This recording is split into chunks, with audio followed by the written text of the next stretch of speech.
Good morning, first year MBBS student of SRTR GMC.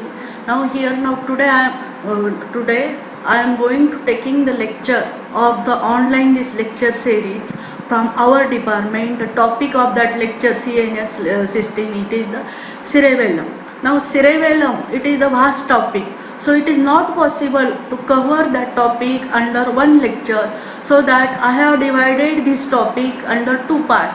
Today I am going to cover the part 1. Now here, as in the previous CNS lecture, I have told you that, so while dealing with the CNS lectures, or while listening the CNS lecture, what is important is required, what important things are required, that is the full concentration and understanding. So today again I am reminding the same things.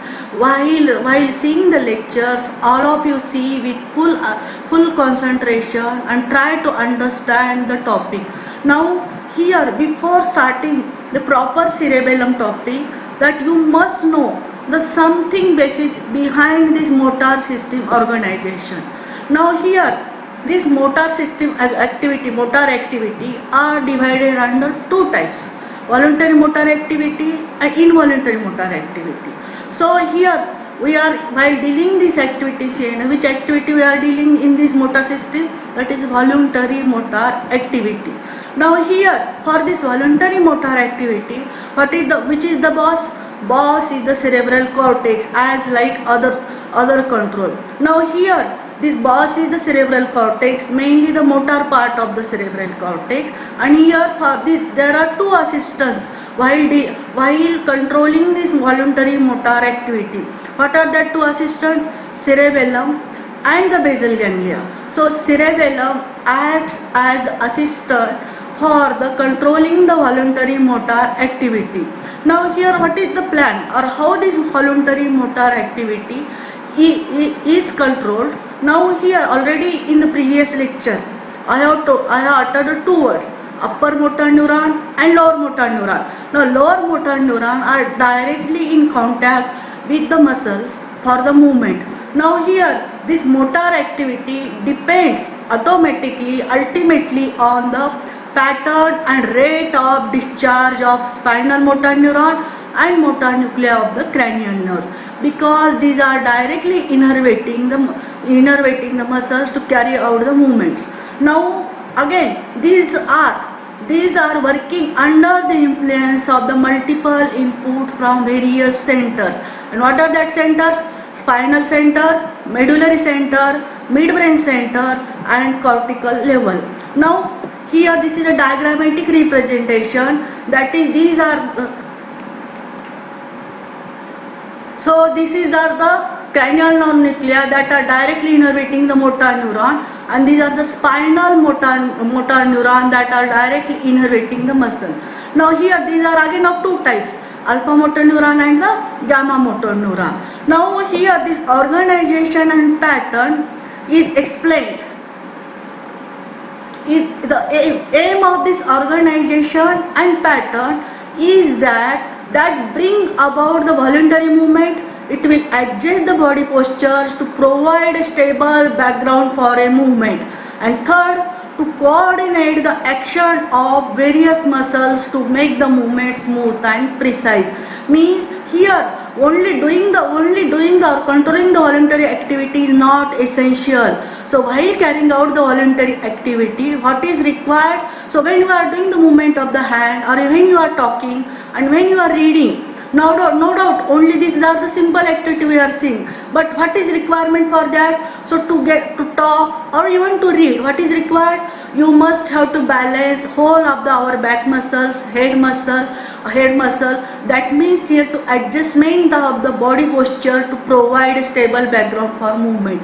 Again, so while doing this simple talking movement, what you are observing, that it is occurring in the rhythm, coordinate manner. Means here, this how it is possible?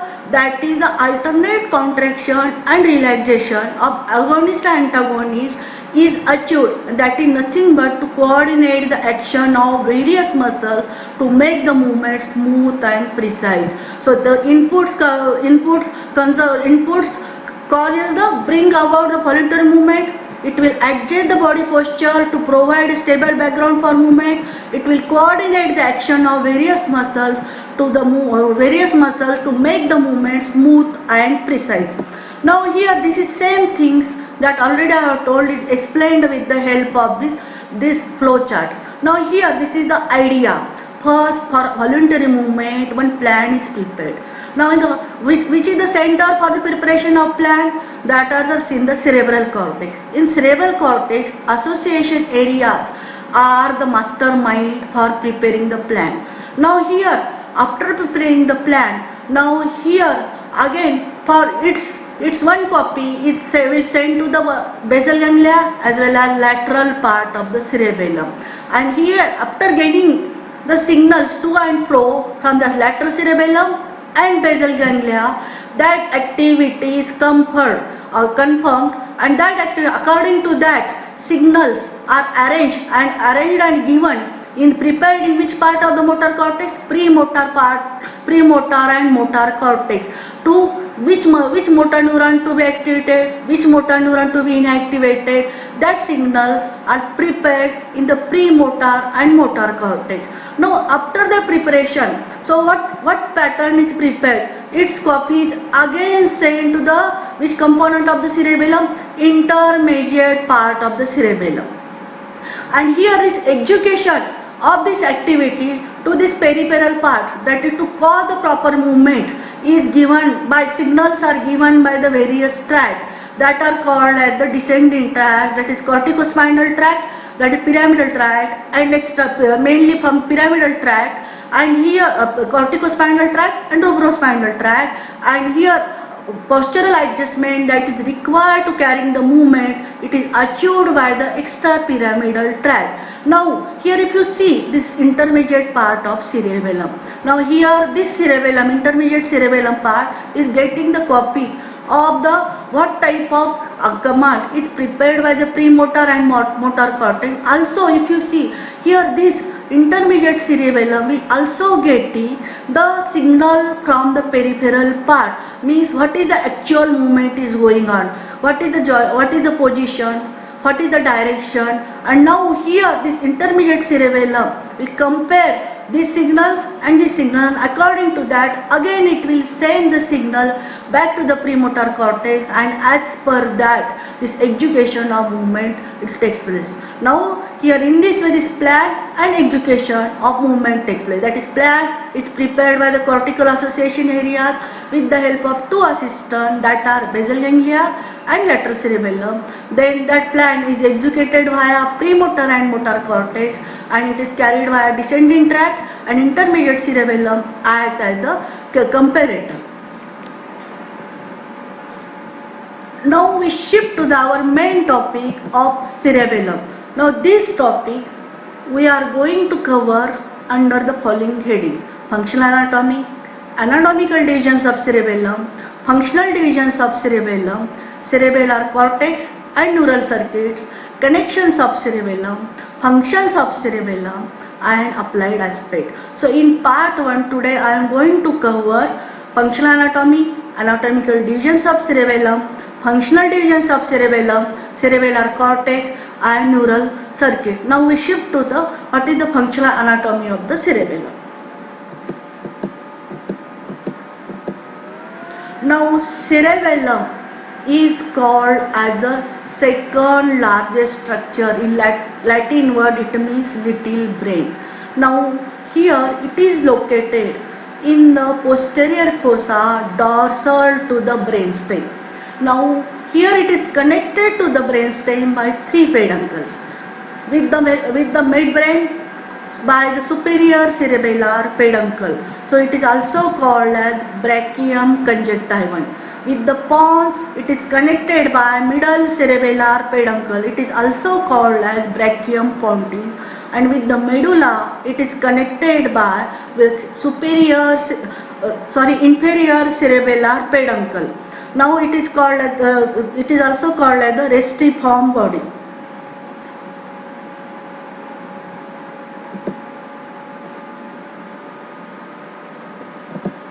Now here in this transparency you will make the correction. Instead of superior, you can read it as the inferior cerebellar peduncle.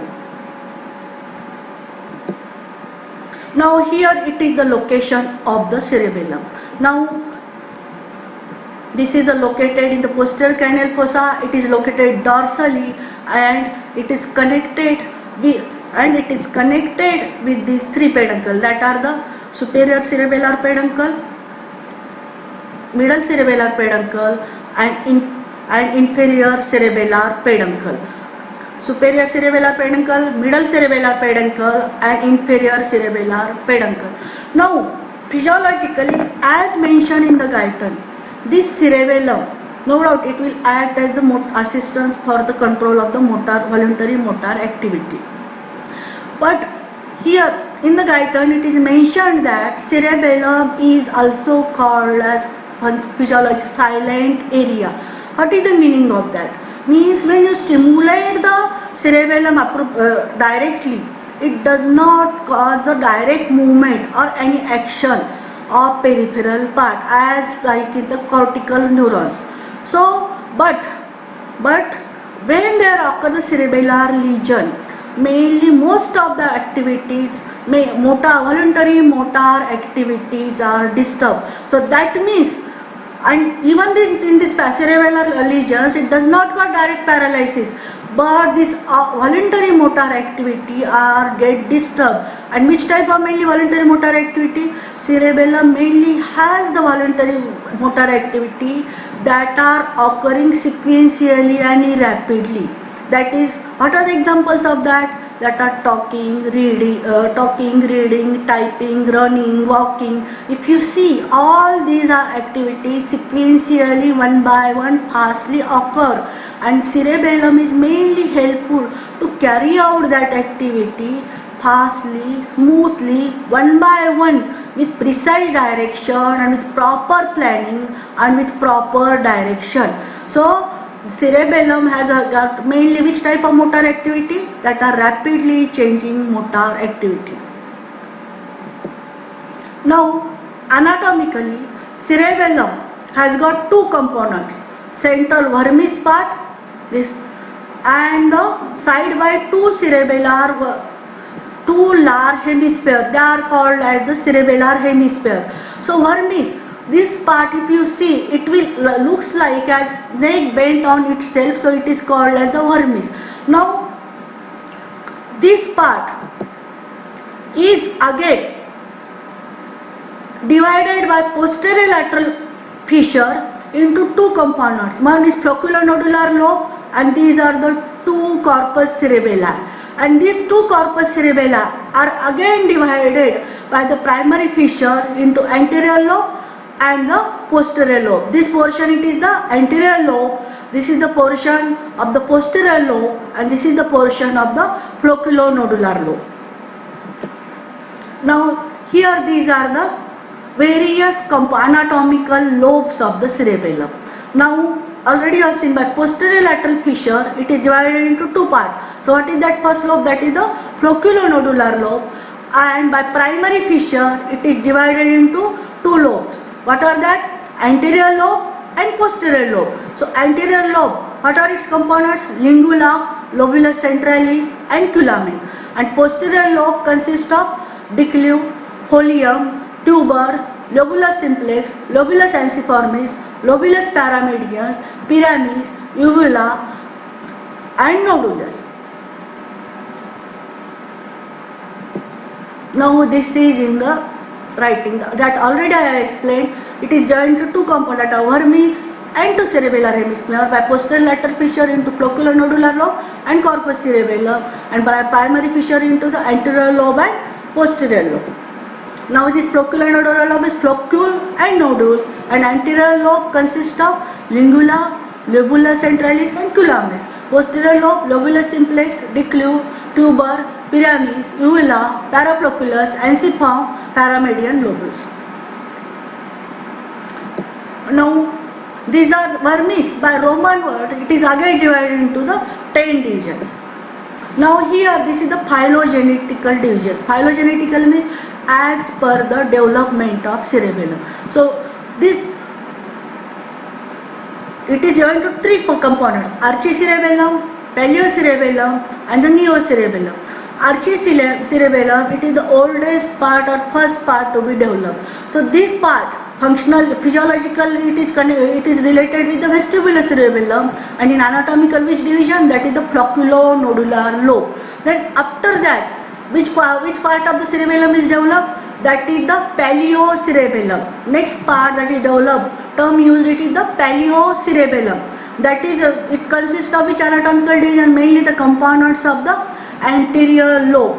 And here the last part developed, that is the posterior lobe, and it is mainly contain the component of the posterior, that is neocerebellum, and it mainly consists of the components of the posterior lobe. Paliocerebellum consists of the components of the anterior lobe, and also the two components, that is the tuber and vivula.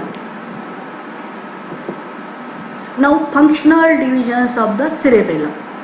Now functionally, cerebellum is, these functional divisions are depend upon mainly the functions of the cerebellum, or the parts of the cerebellum that are doing that particular function. Now the functional divisions are three. One is vestibulocerebellum, then next is the spinocerebellum, and third it is the cerebrocerebellum. Now this vestibulocerebellum, the term itself, it has got the to and fro communication with the vestibular nuclei. So now here, what is the function or what is the physiological role of this vestibulocerebellum? This vestibulocerebellum is mainly important for the maintenance of the balance, that is posture, and eye movements while doing the movements. Now in this spinocerebellum, if you see, there are two components. That is the first central median component, it is that of the vermis, and the lateral part of the vermis. Now here, this medial component, this spinocerebellum part, is mainly responsible for the execution of the movement. Now in that, again if you see, this lateral part nearer to the vermis is responsible mainly for the execution or carrying out the movements of the distal limbs. So automatically, if you see the connections of this part are mainly which component? That is the to lateral descending system, that have the mainly role in controlling the voluntary skillful activity.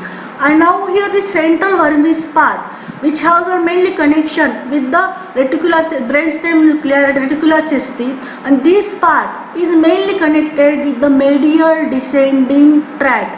So mainly what are that tract? Vestibulospinal, reticulospinal, and this system is mainly responsible for, while executing the motor movement, adjustment of the axial muscle and girdle to carry out the movement. So the spinocerebellum part mainly responsible for the execution of movement, and in that, what are its role? Medial descending system, connection with the medial descending system, that is the central vermis part, and lateral descending system with that of the intermediate component of the cerebellum. Now if you see, this is the lateral most part of the cerebellum. So it is the component of the neocerebellum. So neocerebellum means it is the lastly developed, and so automatically it has mainly communication with the neocortex. That is, this part is called as the cerebrocerebellum. So this part have mainly role in the motor planning of the activity, motor planning and organization of the activity. So these functional or physiological divisions of the cerebellum are: first is vestibulocerebellum, then is spinocerebellum, and third is the cerebrocerebellum.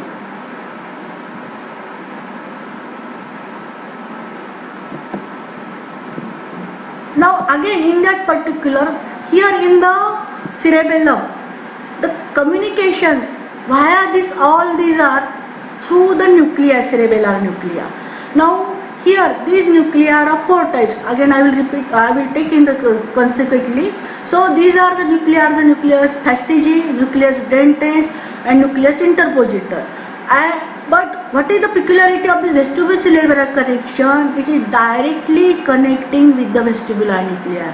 But spinocerebellum and cerebrocerebellum are connecting with the for education and the planning via cerebellar nuclei. From cerebrocerebellum via dentate nucleus, and here from this central part of the vermis component of the spinocerebellum is via nucleus fastigiae, and this intermediate component via nuclear interpositus. These connections are going. Now we shift to the third component, that is the organization of the cerebellum. Now this in organization of cerebellum is divided as like in the cortex. In the cerebellum, how the arrangement is present, that on the inner side there is existence of the white matter, and that white matter is covered by the cerebellar cortex, that is the neural cells. Now this cerebellar cortex is divided into three components. One is the outer layer, molecular layer, then middle layer, Purkinje cell layer, and third it is the granular cell layer. Now we will see one by one the detail about this each layer.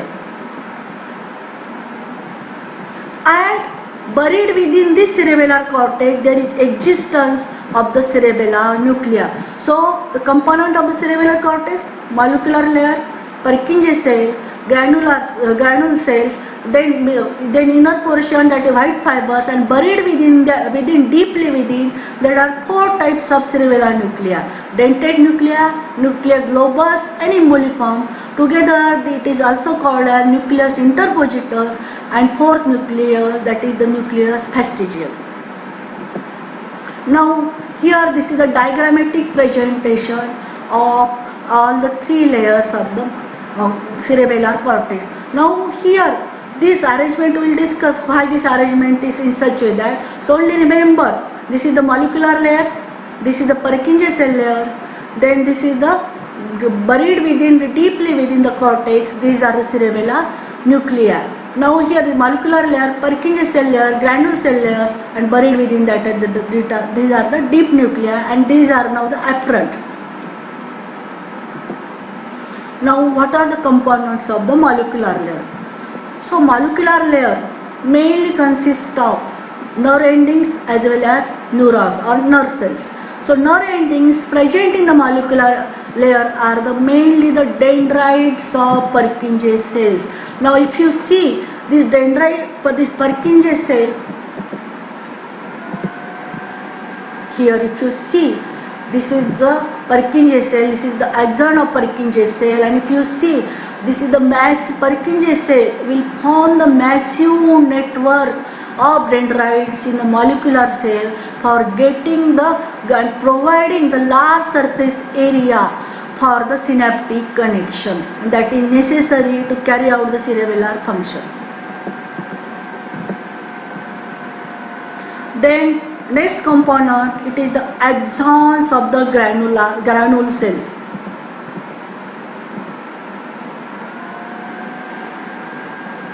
If you see, this is the axons of the granule cells. If you see these axons of the granule cells, now how they are arranged?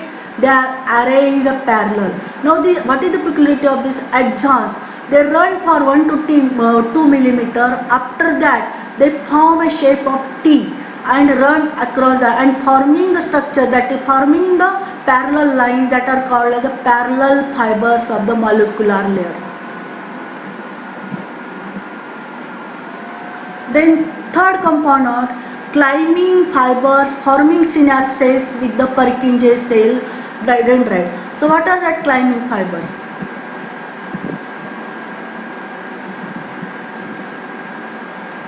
These climbing fibers, it is the type of, there are two types of afferents, climbing fibers and mossy fibers.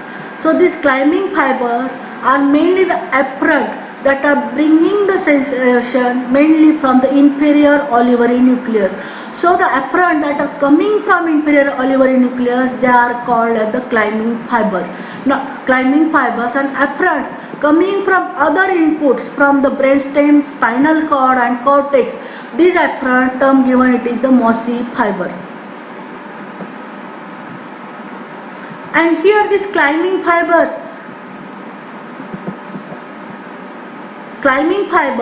after giving the branch to the deep nuclei, they climb above into the molecular layer, so term it is given as that of the climbing fiber.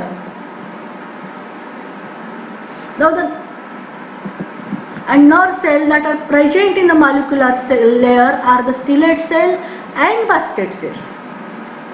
The detail we will discuss later on. Now next layer, it is the Purkinje cell layer.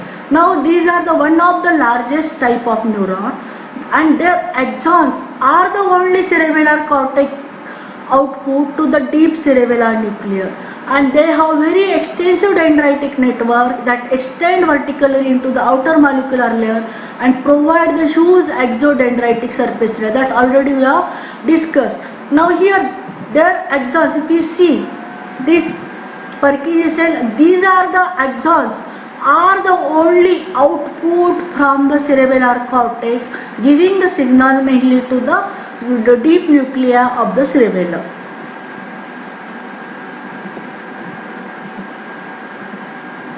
Third, it is the granule cell layer. Now these granule cells, components of the granule cell layers are mainly granule cells and the Golgi cells. Now here granule cells are the small and numerous cell bodies located in the granule cell layer. Their axons ascend to molecular layer and they bifurcates to form a T forming parallel fibers. Already I explained that. Now here, what is the peculiarity of the granule cell layer?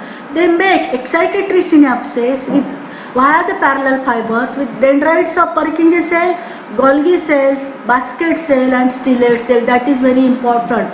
Granule cell layer, granule cells making the excitatory, what is important? Excitatory synapses with dendrites of Purkinje cell, Golgi cells, basket cell and stellate cell. Now other type of cell present in the granule cell layer, these are the Golgi cells. These are the large cells and less in number, but their dendrites are in the molecular layer and they getting the excitatory input from parallel fiber and they makes inhibitory synaptic connection with the dendrites of the granule cell layers.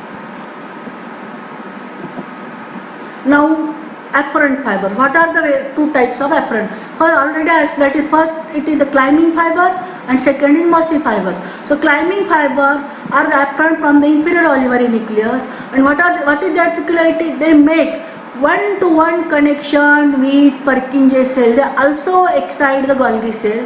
Their activity is increased when a new movement is being learned.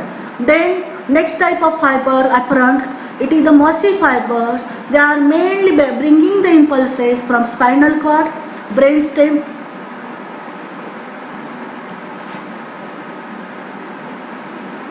they carrying the main impulses from the spinal cord, brainstem and higher brain. Now each fiber, now peculiarity of this mossy fiber, each fiber makes synaptic connection with many granule cells in a series of moss-like, that is called as the glomeruli. And here in this moss-like glomerular structure also contain the Golgi cell inhibitory endings. And here how is the communication for the climbing fiber? Only climbing fiber with Purkinje cell, and mossy fiber making the connection with the Purkinje cell via granule cells. First mossy fibers in the glomerula forming the connection with synapses with the granule cells. The granule cells forming the parallel granule cell axons forms the parallel fiber, and this parallel fiber causes the excitation of the Purkinje cell.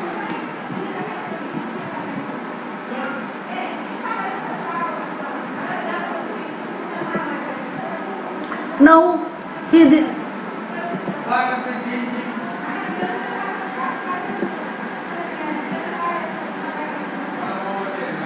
Now these are the neural connections of diagrammatic representation of the neural circle. Now here in the diagram I have given the numbers. Now explain one by one with each number. Now here first, what is this number? Now here these are the terms. These are the NC means cerebellar nuclei, then PC means Purkinje cell, this BC means basket cell. Why the term basket cell is given? So while forming the connection with Purkinje cell, it will form the basket like structure.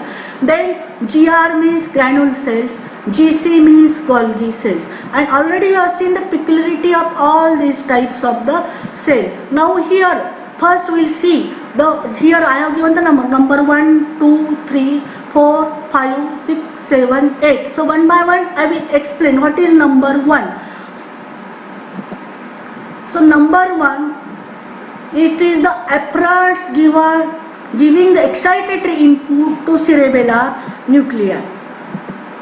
Now here, if you both the appearance when enter into the cerebellum, so both the appearance when enter into the cerebellum, the first excitatory input to the deep cerebellar nuclei, both cerebellar nuclei as well as the mossy fibers. Now what is number 2?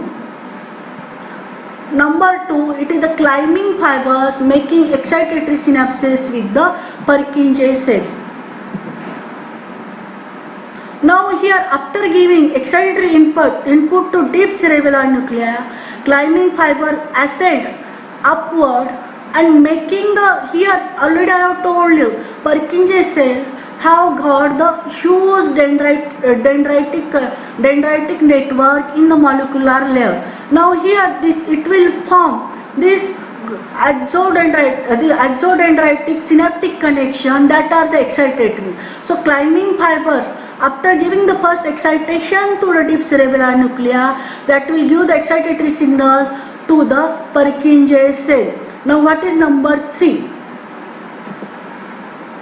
Number 3, it is the Purkinje cell axon that is giving signal to the giving signal to the deep cerebellar nuclei. Remember, this Purkinje cell axon is the only output from cerebellar cortex, and that is inhibitory.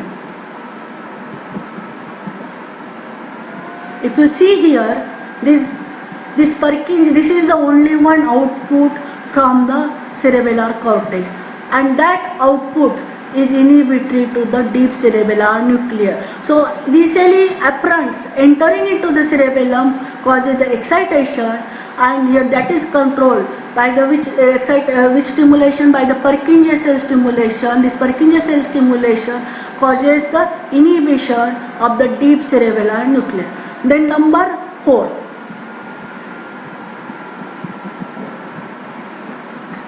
This number 4, it is the other type of afferent, that is the mossy fiber, that will causing the excitation of both, remember, granule cells as well as the Golgi cells.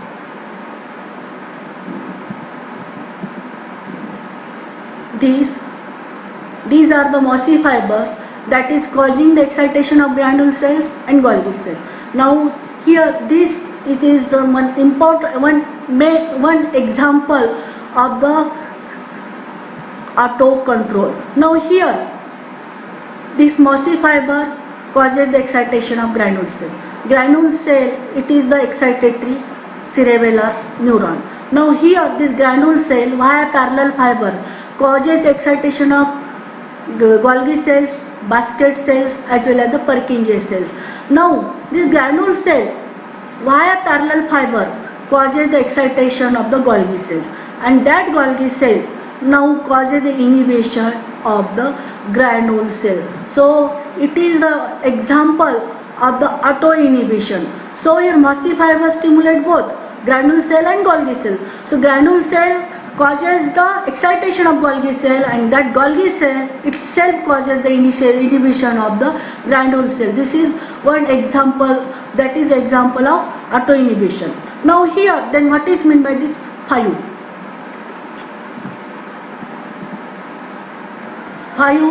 that already explained that granule cells via parallel fibers excite Purkinje cell, Golgi cells and basket cells.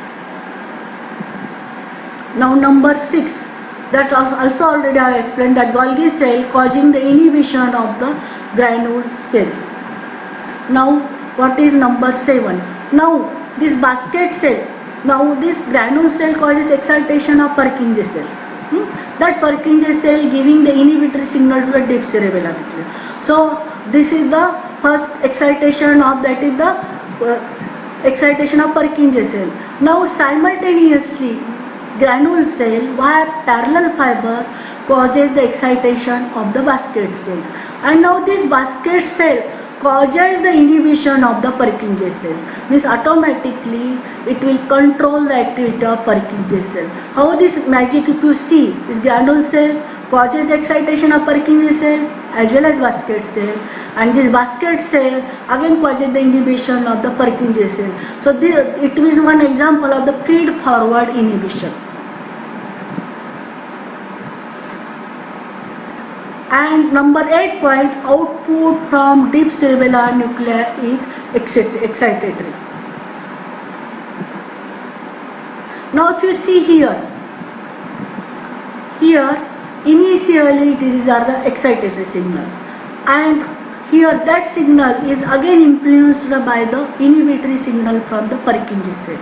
Now but here ultimate output that is given from the cerebellum to the outside of the cerebellum signals are, it is in which form? Excitatory form or facilitatory form. And while starting the voluntary movement, that facilitatory or excitatory signals are important to carry out the proper movement. Now and here automatic, so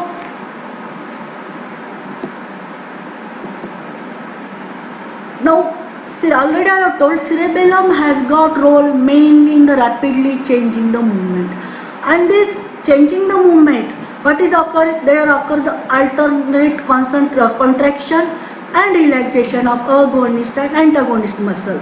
So here it is achieved by the neural circuits. So here at the start of the movement, neural circuit will give the positive signal to the agonist muscle, and simultaneously it will give the turn off signals or inhibitory signal to the antagonist muscle, and it is achieved by the turn on and turn off signals at the start of the movement, and at the end of movement turn off signals to the agonist muscle and turn on signal to the antagonist muscle, and it is achieved by the various neural circuit cells that already were explained.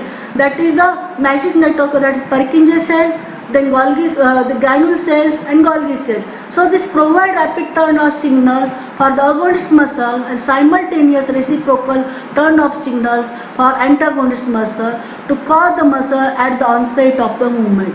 Then on approaching the termination of movement, it is responsible for timing and executing the turn off signals to the agonist muscle and turn on signals to the antagonist muscle. Now here important role, while doing in this motor movement, same principle is followed, that is the learning make the perfect. Here these movements, while continuously doing the movements, due to the experience, this learning movement pattern is also improved, because it will also show which important property of the synapse, that is synaptic plasticity. Now here in this mainly which cells are responsible? Purkinje cells and the climbing fiber rule.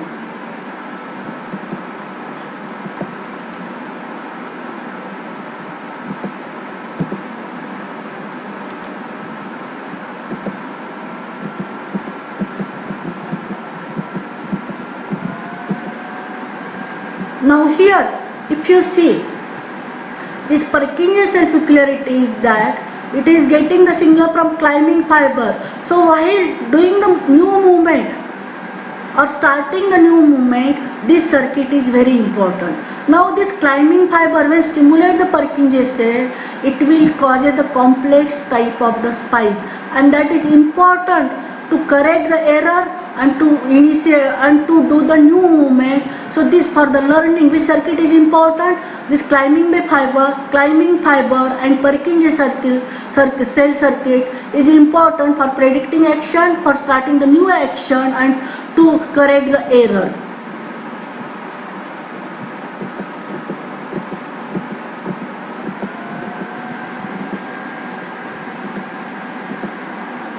So in this way, in today's topic, what points you have covered?